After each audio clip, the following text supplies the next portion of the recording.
What's up, everybody? Welcome to another episode of Raw-Thentic, our non-applicable recap of Monday Night Raw. This Monday Night Raw we're referring to is from July 17th in Nashville, Tennessee. I am Chubbs. I am One Take. You can find us on Facebook and Instagram, NA.podcast919, Twitter, NA_podcast919, and SoundCloud, sometimes, NA Podcast 919. Yeah. All right.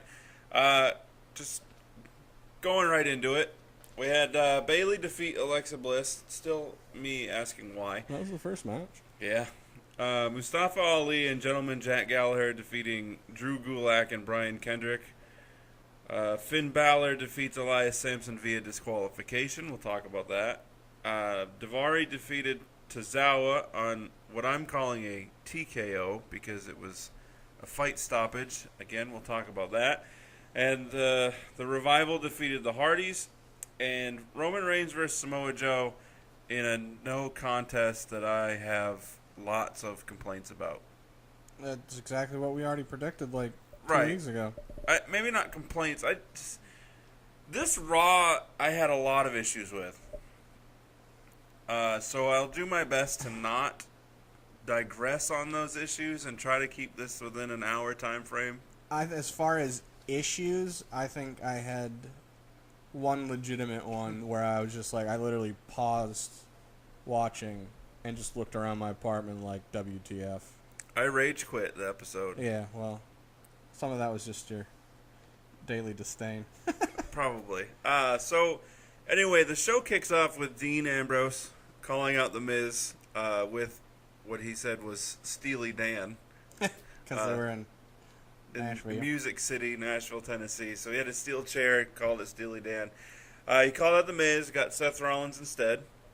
It was a decent segment. Their portion. I like. Yeah, that the Dean and Seth dynamic and banter and that whole two issues I have. That whole not story, but the whole promo. Just it was. I liked it. Yeah. There was an added bit of emotion to it. Yeah. Seth kind of looking for forgiveness from Dean for the betrayal during the Shield. Yeah, like what do I got to do to prove that I regret that as much as I can. Right. Which helps with the rumors that they're doing a Shield reunion. Right. I don't know. I kind of feel like they're more apt to be doing it because they're saying that, like they had Dean last week say there's not going to be any Shield reunion. They played their hand. There's going to be, basically. Right. The only problem I have with that is that Roman's in the title hunt for the major title. So how's the dynamic of... What if that's how they turn him heel when he becomes champ? Yeah, because, I mean, the Shield originally, they didn't have a major title. Dean had the U.S. title, and Roman and Seth had the tag titles. Right. So it was just mid-card and tag. Right. How does the dynamic change with the top card? Right. I don't see it working. I see it could. It could if they do it right. Right, that's the problem. They won't. It'll be Roman's the champ, and then there's dissension immediately because they all want a shot at the title. Right. Which they could still do in a playful, that's a strong word, but in a playful manner or respect manner of, hey, we'll have the fight, and then whoever wins afterwards, they're literally, shaking hands like, yeah, good on you. But they don't do mutual separations in WWE. Yeah, which I get the point of it, but there are some where it's okay. Right. I found it funny when The Miz came out. There were actually chants for Roman. That was my first issue of the night. Right, like you people despise Roman. Yet only except when it fits your desire. So they basically just said we don't dislike Roman. It's just popular to dislike him. So that's what I'm going to do, and we're going to make excuses. But right now, since it would be awesome, we're actually going to show that we do like him. Yeah, which is even more retarded, more annoying, and just makes me like Roman even more. Right, and I mean it would have been great if he lost the match against Samoa Joe, and then next week for Dean and Miz's 2-on-3 handicap match, he comes out. Right. I was, nobody really. It's not like anyone's. One of the podcasts I was listening to, they were talking about this thing, and they were saying, how did Vince or the guys in the back not jump on the fans chanting for Roman and just be like, they want Roman, get him out there. Yeah. Get him out there. They want him. Get him out. Don't walk. Run. He could have gone out and been like, "Oh, now you want me," and then left. Yeah. That would have been hilarious. He could even just, oh, that's how it is. Right. I see. And then just, yeah. That would have, like, it would have been funny, though. Have him run through the crowd. Just get him out there. You hear the Roman chants, and then his music hits, and then you just hear, boo. Yeah, right? That's how stupid they are, because they're just so So Miz came out, and essentially him and the Miz Taraj. I'm calling the Taraj just because I feel like it. Miz and the Taraj? I like that. Miz and the Taraj. Because calling it Miz and the Miz Taraj or the Miz Taraj, the Miz Taraj is them. Right. He's the Miz. Right. So calling it the Miz and the Miz Taraj is redundant to me. So I'm just calling them the Taraj. Could call him the Maurice Taraj. It's Miz, Maurice, and the Taraj. Yeah. I know, I like that. Miz and the Taraj come out and The 3 M's. essentially go over on Seth and Dean. Dean got put, like, they went over on Dean way too quick. You know what I mean? I felt like they hit him once, threw him out of the ring, then he was out of the ring. Then as Miz was leaving, he hit him with a chair again for last week's thing. It's probably setting up more of a way to set up Seth versus Miz. Yeah, no, it definitely is. Shake off the feud with Dean. No, I completely understand it just for like realistic purposes. You can't have a guy that is you know fights until he's unconscious and then just thrown out of the ring and he's not helping. Right. No, I agree 100%. So again, I ask why does Bayley defeat Alexa Bliss 2 weeks in a row? I'm so confused. Bayley gets the pin. Bayley. Did you notice though that she was a little bit more aggressive in this match? Not a lot, but a little. I guess. Like she was a lot quicker with some of her stomps and her moves and stuff. No, I agree with you. They go from we're gonna be taking Bayley off TV because we're not sure what we're doing with her. We even hit up an angle where Nia Jax kneed her in the face, technically, even though it was a thigh to the shoulder. Yeah. And didn't even have her finish that match or come back all heroic style to save the match. Just Sasha went over looking strong against the champ and Nia Jax. Right. Sasha Banks. All 106 ounces of her. I mean, I was okay with it because I like Sasha. Unless Sasha's going to win the title at SummerSlam. But I don't... I feel like Raw and SmackDown did the same exact thing with 2 women this week. Raw did where... Alright, so what you were getting to. Bayley beat Alexa. And I'm just going to jump to it. Later on in the show, Bayley and Alexa went to Kurt. Right. And were saying, you know, one of us deserves a shot at Alexa. And Bayley said... I'm glad you jumped to that because I wanted to. Okay. And Bayley said, well, I've pinned her 2 weeks in a row. Yeah. I deserve the shot. And Sasha said, well, the only reason I'm not the champ right now is because she walked out of the match and got herself counted out, or I'd be the 3-time Raw Women's champ. 4. It's 12. So, therefore, I deserve the shot. Yeah. And they're both right.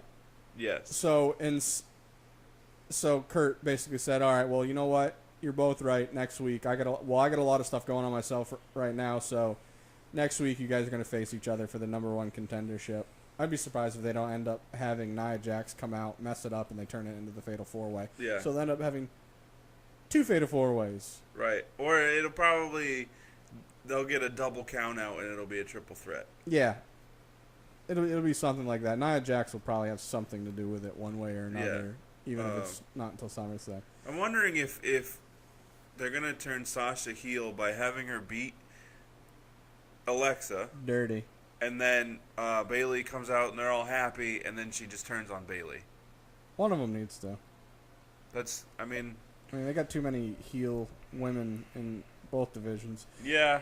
I don't want to jump to SmackDown, but so what I was saying is they did that with Bayley and Alexa, where there's 2 friends that they're bidding against each other. Becky and Charlotte. And then they did it with Becky and Charlotte in a similar manner. Yeah. My thing is I don't like how either show did it. I feel like the creative crew for both sides that did it have never been competitive or competitive against a friend in real life. Right. Because there's a different, like you and I, for example, if there was something that we were competing for, and it headway wise it drew to where we had to go against each other. Yeah. It wouldn't be like a caddy just like, I can't believe I have to do this. I should. I'd just be like, haha, you're screwed. Yeah. Like we're gonna talk mess to each other. Right. It's not gonna be a caddy rolling the eyes. I don't actually really like you. I'm just faking the whole thing. Yeah. Which again, you can say that in the long term, they're doing that on purpose because there's gonna be a heel turn. But in the short scheme of things, you don't want to play your cards as much. You want it to be like, oh wow, I didn't see that coming. Right. Not I want a heel turn to happen and be like, what? It's sort of like, what was it? How many weeks or months ago was it where I said, oh, they're hinting towards Cass and Enzo breaking up, and you're like, what? No way, not this early, because Cass just did this thing that he normally doesn't when Enzo did something, where he just kind of like rolled his eyes and was like, I'm sick of this crap. Yeah, that was a while ago. Yeah. Yeah. So now it makes more sense looking back at it. So I understand it, but they still could find a way to not do that stuff. I want to be more of like, I didn't see that coming, opposed to 2 months ago we called something and it ended up coming to fruition because you don't know how to make things a surprise. Right. Like, I mean, if it hadn't have been for the insiders, the DIY split wouldn't have necessarily been that known. I may have been like, oh wow, but I wouldn't have been surprised just because I feel like they kind of hinted at it a little bit at other stuff. Not like huge, but just Ciampa's had looks on him sometimes after matches where he's just kind of like looking at Gargano like. It's just his face. Yeah. All right. Anyway. So. Oh, God. Then after that, we had Corey looked at they were showing the announcers table. Cole was talking, and Corey was looking at his phone, and he took his headset off and left again. Right, and then it shows him backstage with Kurt getting cold feet about his big reveal later in the show. I also want to point this out. I put in my notes, Roman video package - no idea why, unless Joe has one later. And he didn't. He had one later. Oh. So basically what they were doing is they were doing a build up to the main event. Which wasn't needed. No, not only was, again, it's just filler that I don't need and just annoys me. Because I'd much rather them... Yeah. Perfect example? All right, so I'll just go through this real quick if you don't mind. Okay. So we had the video package. I already said Kurt and Corey backstage just talking about it, and Corey just saying, hey, I'm here for you. I'm glad I could, do what I could to help, blah, blah, blah. Yeah. Then they did a Cruiserweight recap and 205 recap from last week about... I think it was Daivari and Akira. I don't remember. Yeah. And then right out, they went to a commercial, came back. They had Titus Brand. They had Titus and Apollo and Akira Tozawa all in the locker room talking. Right. Daivari interrupts, says, hey, the match 205 got interrupted, blah, blah, blah. We match tonight. That's not what he said, but I feel like talking like an idiot. Cut to, after that, they have the first Cruiserweight match tonight, which is a tag match. Okay. It was a tag match. Yeah. 4 people. It was barely 4 minutes long. Yeah. So you're going to give us a two-ish minute long Roman package. Later on in the show, a same length package for Joe. They did a ESPY's video package, which I understand that. They could have started the show with that. Yep. Or had it on any other thing. Why couldn't it be a www.com exclusive? They want it to be on TV. I get the reason behind it. But if you're going to put stuff that's actually beneficial to your show and storylines not on the show, don't put stuff on the show that I don't care about. Yeah. Even though the ESPY thing, it wasn't the thing about the kid and about Stephanie. It was cool. And I didn't dislike the segment. It's just as far as... I agree. It should have been the open for the show. So you have that. And then you have... I'm trying to look through my other stuff. I already said the Joe one. And then you have... they did a Hardy's... Luke and Carl and Revival recap from last week leading into... For a build up for tonight or for this Raw's Hardy's revival match. Yeah.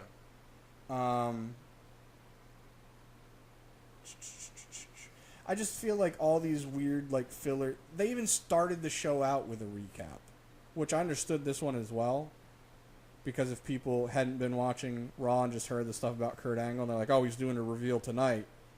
That's why they started the show out with the Kurt Angle recap. Right. I just feel like they have all these things that when you add them up, even though it's only like 15 to 25 minutes, that's 15 to 25 minutes that could have been added to actual storyline, new storyline stuff, not showing me stuff that we've all seen or could find other ways to see. The Cruiserweight tag team match, they could have added 6 to 8 minutes to that match. Yeah. I just get annoyed by stuff like that. I don't care enough about the Cruiserweight division. And that's their fault. Right. To where, like, I get what you're saying, and I agree. I'm okay with it being a 4-minute match. I would have been okay with it not existing. And be noticed for both. I actually wrote it down in my notes only for one, that they didn't even change the ropes or anything. Yeah, I didn't even notice at all. I noticed. I even have in my notes for the Tozawa versus Daivari. I said didn't change ropes. I didn't notice for the first one. Well, I mean, they want to cut down on production costs, so they've stopped the pyros. They had to pay to get the Punjabi prison at SmackDown, so they had to save some money somewhere. I'm okay. Like, I don't know why they can't do just what they did. Does it look a little bit weird with having the red ropes and purple lights? Yes. But with that being said, the Cruiserweights are a Raw brand group. Therefore, having the purple all around and the red ropes lets you know it's part of Raw, but its own thing. I mean, you have the LED around the ring that's by the hard camera, and you have the LED posts, and then you have the screen, the LED where the intros are. Yeah, change all that stuff. Leave the ring and the ropes. Yeah, which is what they did, and I like it. Yeah, I'm fine with it. Yeah, purple and red's kind of ugly together, but it still lets people know. All right, this is the Cruiserweights. Right. Yeah. I mean, like I've said before, Raw is not unfamiliar with having a separate division. They had the light heavyweights back in the 90s, late 90s. Right. Just do it that way. Just do it that way. Ring announce this is a match in the light heavyweight division, blah blah blah. Don't change the look of anything. Right. Have a match. Whatever. Okay, so we can skip over the stuff that you mentioned. Oh, my bad. No, it's fine. I didn't really want to talk about a lot of it. Enzo promo was decent. All right, so 3 things. That's the second thing I was annoyed with in this. He called out Cass, which was more of a setup. I didn't like how he did it. Okay. I say that based on I liked what he said, and it altogether, he contradicted himself. Yes. I hate contradictions. It's like, I don't back down from a fight. I don't back down. I wouldn't roll out of the ring. Right. Because that's what Cass did last week. Now you're here, I'm going to roll out the ring. Yeah, he literally rolled out of the ring. Yeah, I get it. And then, obviously, Cass gets over on Show. I got a question for you. Now they don't need to have a match. All right. Unless Show wants to have a match. Of course he would. And he will, and Cass is going to win. Right. Question. Do you think this was a similar scenario to the Floyd Mayweather one? What show? Big where Show? Where Show's like, let's give him a show, because he got his nose cut, which could have been an accident. I didn't quite see where it happened. Yeah. But those kicks that Cass was giving, they weren't soft. Oh, the ribs. Yeah, like soft? he was kicking them. Yeah. I wonder if Show was like, maybe. Don't give me the 100%, but let's 95. Let's. I'll say maybe 60. 87. Possibly. Just knowing Show and whatnot, I was watching those kicks and I was just like, yeah. Wow. Possibly. And Show, he had the similar look in his eyes when he had Floyd break his nose, where he looked like he was legitimately angry. even though he's the one that wanted to happen, he's. I mean, that's a natural reaction. Well, no, he even told Floyd, he's like, "Look, when you do it, run because." Yeah.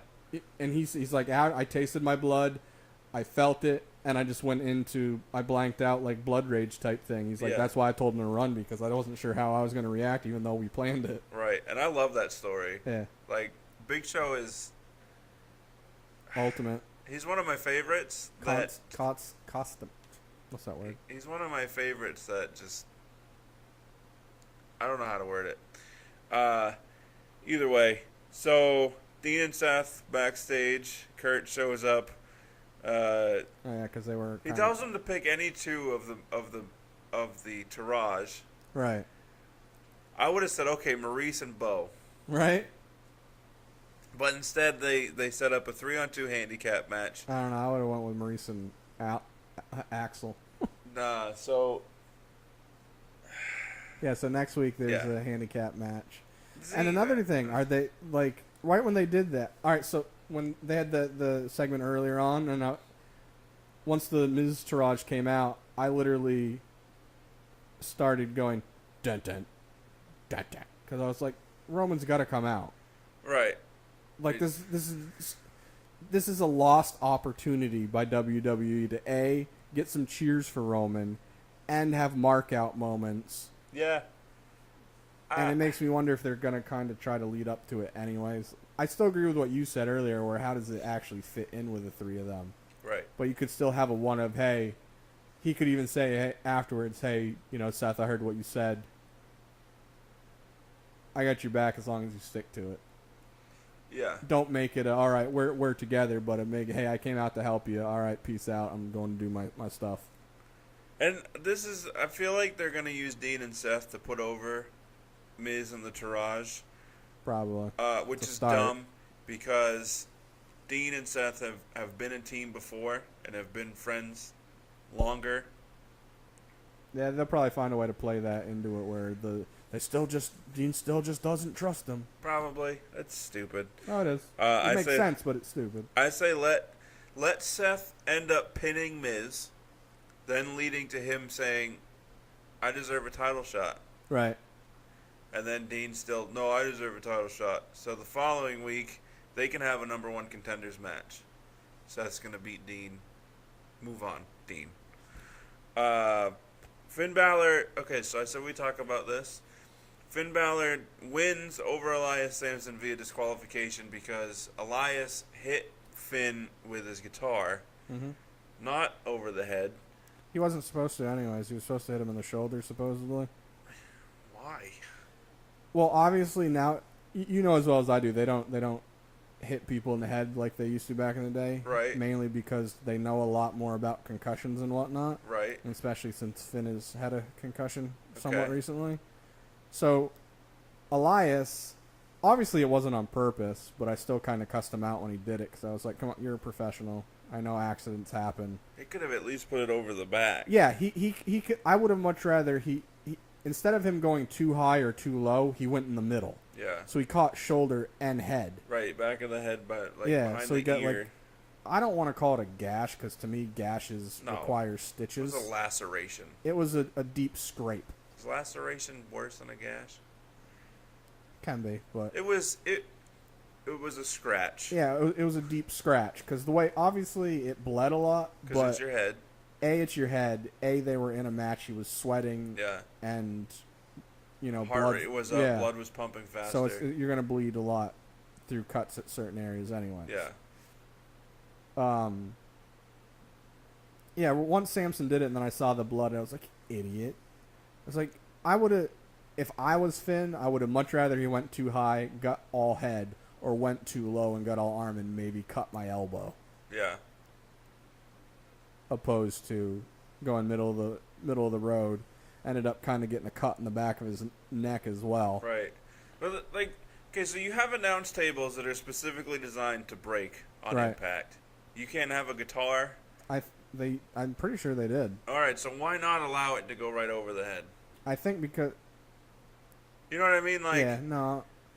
The reason I'm saying I think they did is, I mean, most guitars like that, they're built pretty good. Like they're not that easy to break. Right. Over somebody, they're easy to break. But have a breakable one under the ring. When Finn comes out, he breaks Elias's real guitar or something. Right. Well, yeah. So the reason I'm saying I think it might have been a prop one is because usually they put the guitars or whatever, the coats and stuff like that. They put it over by the bell. Yeah. You notice where you got this one? It was kind of like by the fans where it opens up, where you can walk out. Right. Where sometimes the wrestlers come in and out. Like it was literally right that corner where it opens up. Yeah. Which was weird, so it made me think that they had it set there. I mean, obviously, when they took his guitar, they could have just put it there instead. Yeah.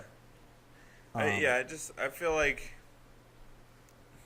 Either way, it set up a no DQ match for next week. Which am I the only one that I'm okay with, but I feel like as many other matches as they have where there's like 3 matches that, there's a count out, somebody uses a chair, and then they don't even do DQ matches. Yet this one was one match that ended like that, and they jumped to no DQ. I agree, but I get it because of the Bray promo that followed. So Bray's going to interfere, thus setting up Bray versus Finn for SummerSlam. Right. So I get it. Which was ultimately the scenario anyways until Braun got hurt and they don't know how to organically put Bray's going to interfere, hit Finn with a Sister Abigail. Elias is going to get the pin. That feud will be over. What if he just Sister Abigail's all of them? I'd be okay with that. So that doesn't matter. I'd be okay with that. We talked about Kurt and Sasha and Bayley arguing. I want Braun to become a ref. Why? I want a Haas ref that just houses people that don't listen to him. Oh. So Daivari defeats Tozawa because Titus called for the end of the match. Tozawa was upset. That's what I wrote. They didn't allow. I just don't care. They didn't allow Daivari to beat on him enough to. I get the storyline part of it, and it makes sense, especially the segment later of Titus telling him why he did it. Yeah. Completely makes sense. You want to protect your brand. You want to protect your stars. With that being said, there still should have been, even if it was 30 seconds to a minute more, of Daivari just wrenching on that shoulder or stomping it or pulling him outside the ring and slamming it on the ring post. Right. Jumping off the top rope onto his arm. Yeah, there should have been a couple more things where then Titus could be like, all right, I can't risk my brand. Right. It was too quick. Again, all the segments they have of recaps could have allowed for that to happen. I agree, but again, I don't care enough about anything cruiserweight right now until they find a way to fix it or make it legitimate. I don't care. I still watch it. I forget to watch 205 Live usually because on Tuesdays I have other stuff I want to do after SmackDown. Right. That involves. And you have the whole Drew Gulak thing where he's like... No fly zone. No fly zone. Hilarious to me. It is, but do they really fly around that much anyway? That's the problem. Like, if they let them legitimately be cruiserweights and then they had the Drew Gulak character, it would be awesome. If Drew showed up during a Ricochet...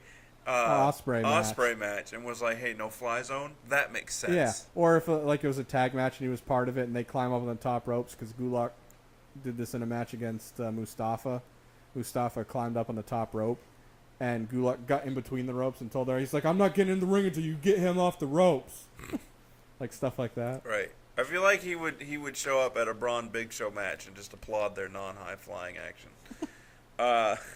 So now we get to Kurt Angle's big reveal. This storyline has been building since around the time that the Enzo Cass split was building. Talked about, right. And with all the buildup that's been behind it, it was really lackluster. I don't disagree with you at all, and this was my third problem with Raw this week. Okay. This was the segment that after it was done and they left the ring, I literally paused and I was just like scratching my head literally and just like after all these weeks of build up, that's all we get right now. Yeah. And I say right now because it has been rumored all along and is still being rumored that there's more and a bigger drama pop coming. Okay. So How? we don't know who the mother is. Who cares? It happened when he was in college. That's the other thing. Kurt Angle is on his second wife. He's got 2 kids with his first wife. Right, and 3. No wonder he's getting full support in this whole scenario. This happened in college. Yeah. Like, who cares? Yeah, well, that's what I'm saying. So as it is right now, besides him having a illegitimate son out of wedlock, Right. in 2017, Ooh. even though it happened a long time ago, nobody cares. So there's no, with all the buildup, and this could crush my career, this could ruin me. In 2017, no, it was acceptable. Yeah. It was, oh, that's it. Here's how you make this more stunning. I watched the interview, by the way. I didn't, because I don't care. It added more. It didn't add stuff to it. It added interesting stuff to it that was cool for details. Yeah. But it didn't add to oh wow. So Jason Jordan said that he found out I don't remember when he said but he found out that he was adopted. I think he said when he was in college or when he just got out of college, I don't remember, that he hired a private investigator to find his biological mother. Found his biological mother, and then his biological mother told him that Kurt was his father.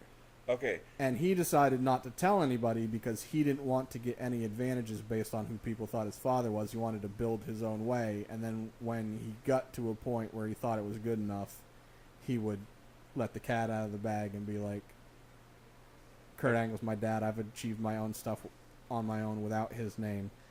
Like, is the big shocker that he's a mixed child? I mean, Again, who cares? I It's 2017. well, see, this is where I'm like, all right, so also in the interview, I can't remember how Renee worded it, but she said something about the mother, and Kurt like jumped in real quick. Was like, well, she's a very, very private person, and that's all I'm going to say about that. Okay. So there's got to be more to it. I'm thinking, knowing them, instead of them making a whole "oh my god" angle, it's already been rumored that the two of them are going to turn heel at some time. But that can't be their big payoff. Right, because first of all, people are, unlike the Hardys' nostalgia, Right. that's worn off, it's still there for Kurt, in my opinion. He's still getting super enjoyment out of the "You Suck" chants. He conducts them every time he comes out. Bigger smile every week. Every week. It makes no sense to turn him heel at this juncture. It doesn't, and that's kind of the point. I'm not saying I disagree with you. I'm just saying that's more of a, like, that's going to piss people off more, which is what Vince likes. Yeah, but, okay, here's what you do. Rather than this be the storyline, the storyline be that while Kurt was away from WWE and on the road all the time doing other things, which would in that case be TNA, he cheated on his wife Drugs. with Dixie Carter and had a child, which should have been Chad Gable instead of I'm okay Jason with it Jordan. being Jason Jordan. Well, I'm saying for the purposes of the storyline that I think they should have gone, it couldn't be Jason Jordan because Dixie Carter's white and Kurt Angle's white. Doesn't matter to me just because. Well, they're not going to have a half-black son. You've not seen the black couple that had twin daughters and one was white and one was black? I've seen an albino one. It happens because of the inner ethnic mixing in bloodlines. It happens. I've had friends where their parents were both gingers and they had a daughter that was as white and blonde-haired as you can imagine. Okay. I mean, yeah, I get that it happens, but I get for your purposes point of the behind storyline, it it makes no freaking sense. He's just tan. Kurt tans well. No, he doesn't. He tans. It's just a different melanin level. You can tell, but in the same, it doesn't bother me enough. It's to tan, care. not black. And plus, both Chad and Jason both they have features where you could say, yeah, I could see this being a real storyline, even though it's not. It would have been more of a shocker and more, because the whole lead up was like, this is going to destroy my family and destroy my reputation. Yeah. Put it in that he cheated on his wife and had a child. Yeah, it has to be something bigger. Not that he did it in college. The only, I don't want to say saving grace, the only thing they can go with is the way they said it is he said that when he was in college, he didn't necessarily say that she was in college with him. You know what I mean? So technically it could be anyone that he met. It doesn't have to be somebody he went to college with. Well, they dated. Yeah, but it still doesn't mean that it could have been a waitress at a restaurant he went to. Okay. You know what I mean? Still, I don't see what that does to improve the story. No, I'm just saying as far... I mean, obviously it's all fake, so it doesn't matter. But I'm saying, like, if they want to be a stickler for certain details, which is what WWE is known for, don't worry about these other ones we want you to ignore, but these ones. Right. Him saying it happened when I was in college was his words. It doesn't necessarily mean it was somebody that went to college with him. So, because say it was Dixie Carter, they decided they can go and be like, well, that's not the college she went to. He wouldn't have even... That's why I'm saying, based on the way Kurt worded it, it doesn't have to be somebody he went to college with. It just happened when he was in college. But, I mean, it literally does not matter who it was with. Yeah. Well, it technically does. Depending on the story. What if it's Linda Carter? Linda McMahon. It's not going to be Linda McMahon. I'm just saying, example. What if she got sawed in half? That was my same issue with the rumor that it was going to be Stephanie. The only way they could have done that is if they were like, oh, by the way, Stephanie's firstborn child that she had with Triple H is actually Kurt Angle's.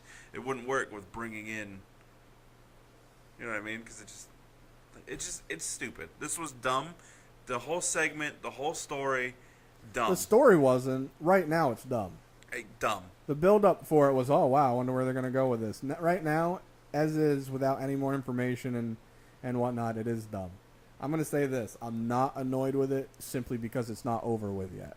When it's over with, if it's still the same feel, then I'm going to say, yeah, this was retarded. But looking at it in the middle of where they're going, I can't say yay or nay to it. Right. I mean, the storyline could have been that he was so excited after getting inducted into the Hall of Fame and becoming the new GM that he went out and partied and relapsed and cheated on his wife. Like, anything would have been more of a career detriment than this. Even though I agree with you with that, and I know you're just using that as an example. Obviously, that's not one they would do because right.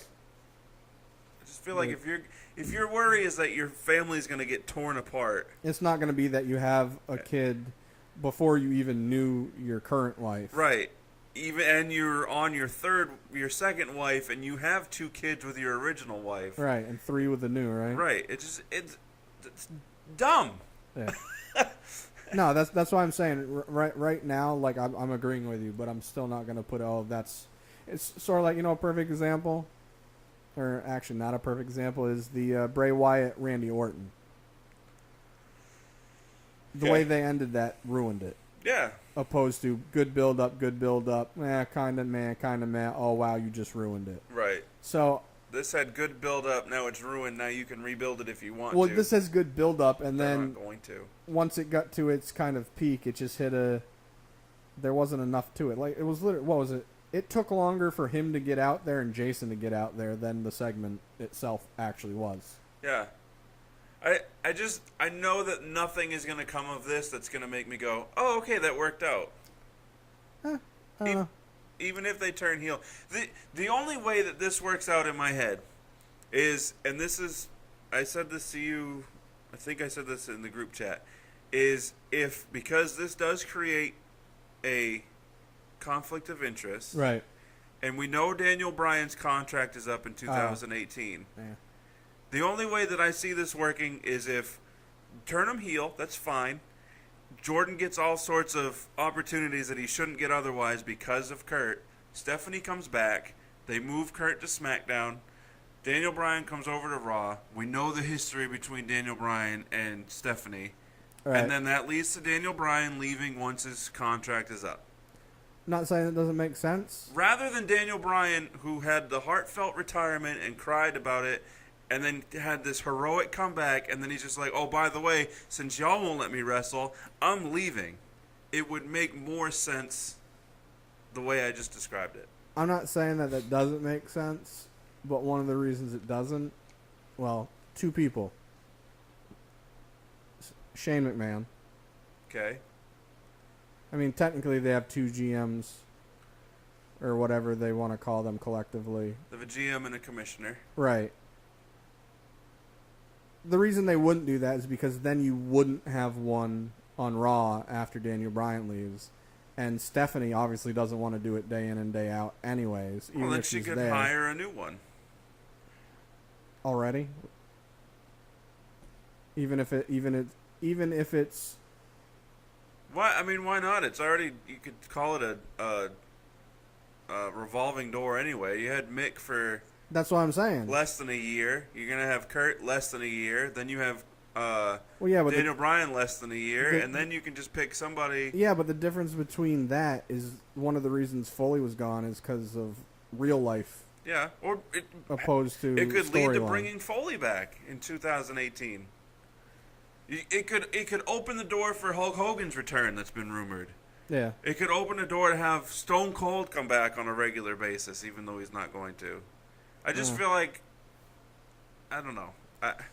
I'm not saying you're fully wrong. I mean, I feel like I don't know how to word this without it sounding like I'm criticizing you when I'm not. Well, I mean, there's no wrong or right, so no, I mean, go ahead. I feel with the Daniel Bryan thing, even though I agree with that making sense, you're also saying it and looking at it from our point of view and the fan point of view and what makes logical sense, opposed to WWE wouldn't do that because then it kind of makes them look wrong.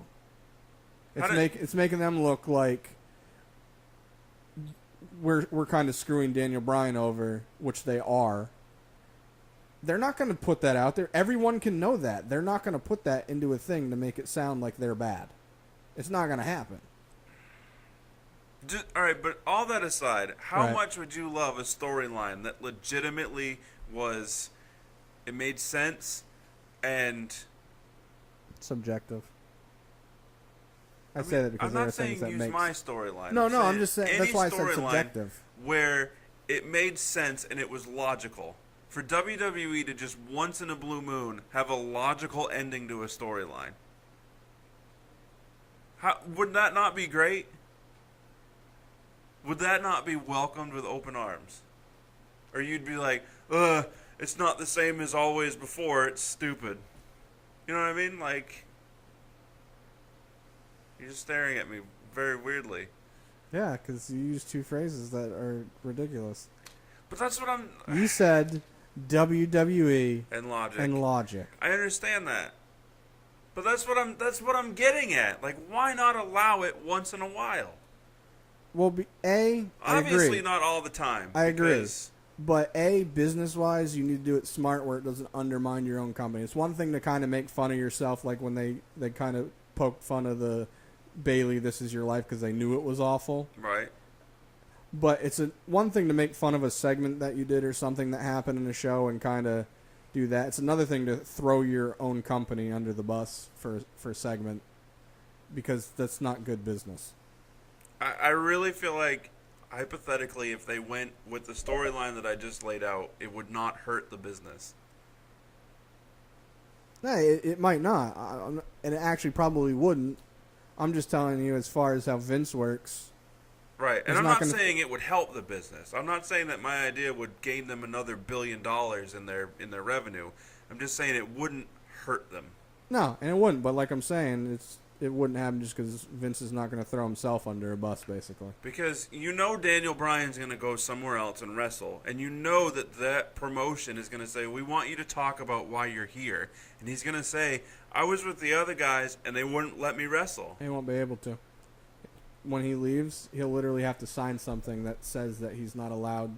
Like, he'll be able to make reference, but it'll have to be a vague reference. But it'll be an obvious reference. Yeah, obviously you're going to know. Like, broken Matt Hardy's not allowed to be around, but he's still doing the delete. Yeah, because it's just a gesture and a word. Right, but people get it. People understand it. No, I'm just...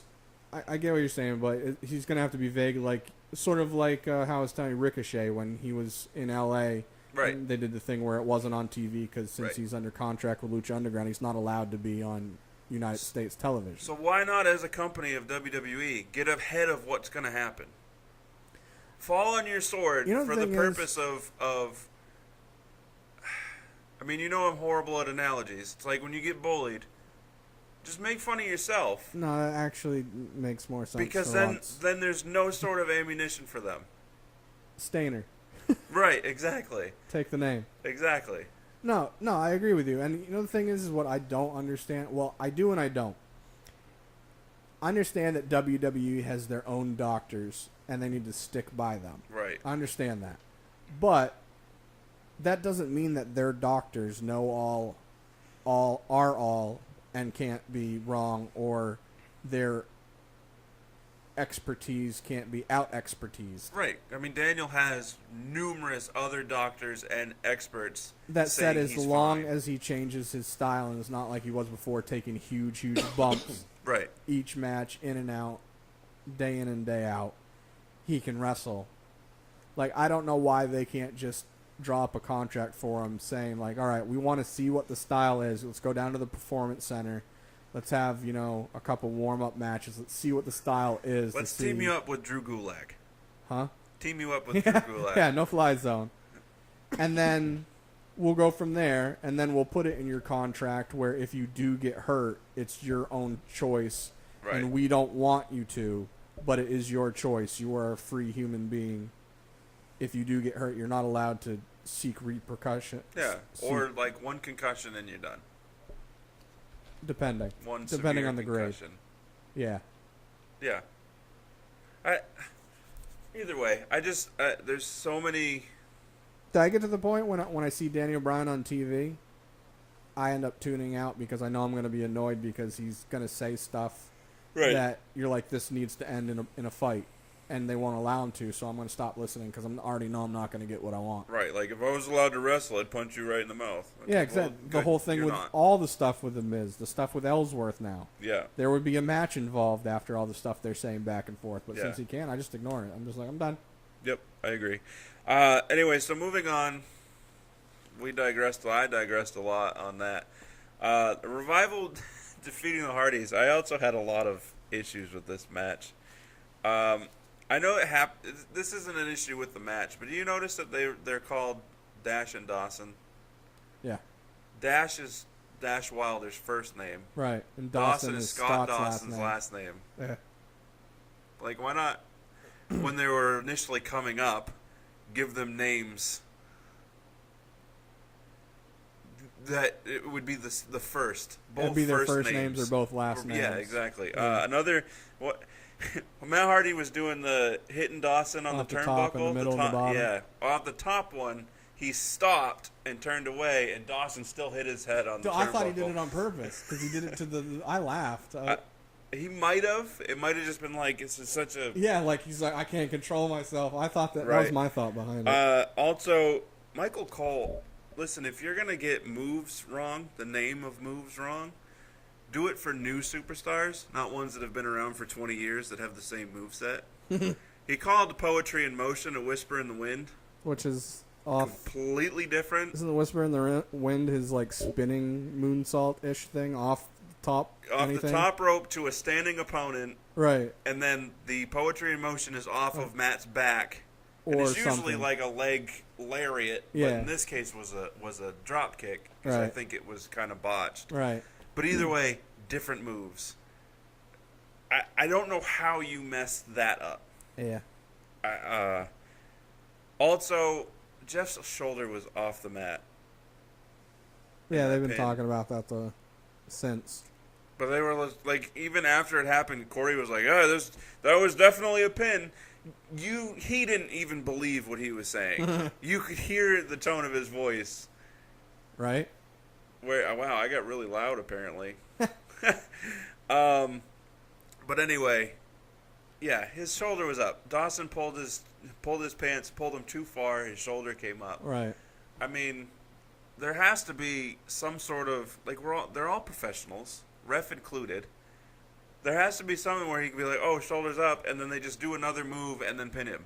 You know what they should do, which doesn't help when it's accidental. But I always have the hardest time with wrestling. It's a show that is on TV being recorded. You obviously have the ability to check. Sort of like in football, they review all touchdowns. Yeah. Review all pinfalls. Yeah. Not all. I mean, or do it just selectively for ones like that. Yeah, but or have have a second in command official that comes out and just like, he wasn't down. I'm gonna keep the match going. Right. And then even if it wasn't supposed to happen and it did, have him come down and have like certain catchphrases, key phrases that the secondary ref can say to the main ref to let them know, to let the wrestlers know, look, it's just going to be a quick 2 more minutes, not even, wrap it up. Right. Yeah, no, I agree with that. I was going to say something, but I forgot. Nope, it's gone. So anyway, those were my issues with that match. And then the main event. Further adding to my issues with the show overall. Then Tozawa and Titus backstage as a 205 Live rematch, which happened. I don't know who won, and I don't care. Who was it? Tozawa and Daivari. Daivari? Yeah, I don't remember who won. Also, I had issues with the main event. So Roman Reigns versus Samoa Joe, which ended in a no contest, wasn't really... It should have been a disqualification. Yeah, I get so confused. And it either should have been when Braun pulled Joe out of the ring. Yeah, because that's contact right there. Therefore, Roman won. Right. Or if you weren't going to call that, Braun hit Roman with a knee to the gut. Yeah. That's a disqualification. So yeah. Dude, it's funny now you said, like, I liked the match overall. I mean, because the Joe versus Joe. That's what I'm calling it. Joe versus... Oh, yeah, because his real name's Joe. I like their matches because they're usually pretty rough matches. Right. So it was a good... Did you see the full square to the face? Excuse me. See, you can do it. The square fatot. Yeah. Right in the middle of Joe's face. Yeah. That was a good one. But either way, I liked the match, and since I already knew how it was going to end, I didn't... Right. But no, so that's what... Sorry, I got myself confused. I did have that issue with it because I remember everything going on. I'm like, wait a minute. Where's the ref? Yeah, the ref just left. He's like, oh, I'm out of here for the day. Ooh, I'm out of here. I'm like, right. I went, wait, where's the ref? And I was like, I don't remember ever hearing the bell or an announcement. He left. He was going to Ruby Tuesdays for dinner. Like, yep, peace out, I'm hungry. So, I did have that problem with it because I remember even saying to myself, nobody won or lost. Right. Another thing I hated was Joe's interview before the... I don't remember if it was before... It wasn't right before the match. No, it was semi before, though. It was early, a little earlier in the show. It was... He says, I'm 2-0 against Roman Reigns, and this third time's going to be a charm. It's like, so Roman's going to beat you, because that's how that whole phrase works. Where it's something doesn't happen in your favor right, and then the twice, third time it does. Like, that's the charm. When he said that, I thought the same thing, but I was still okay with him saying it because he was just going to... Yeah, I mean, I like Joe enough to where I was like, it's still good. You're good. But, and I also think that Brock should have shown up for this.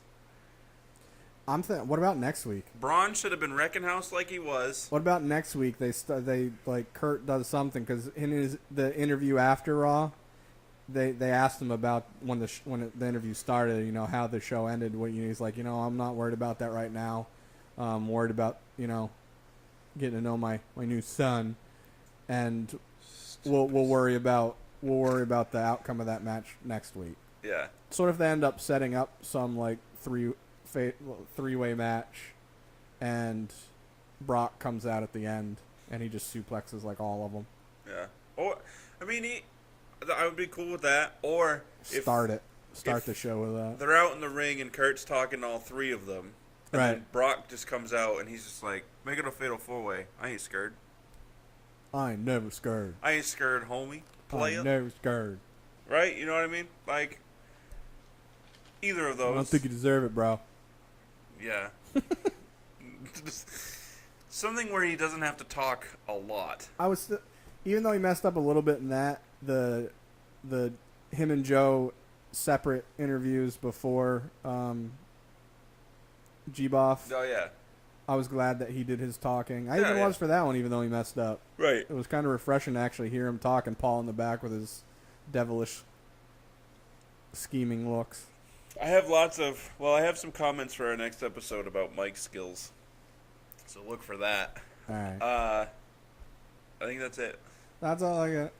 All right, we're going to wrap it up. So thanks for tuning in. Like, share, and subscribe, which I think I forgot to mention in our intro. Maybe.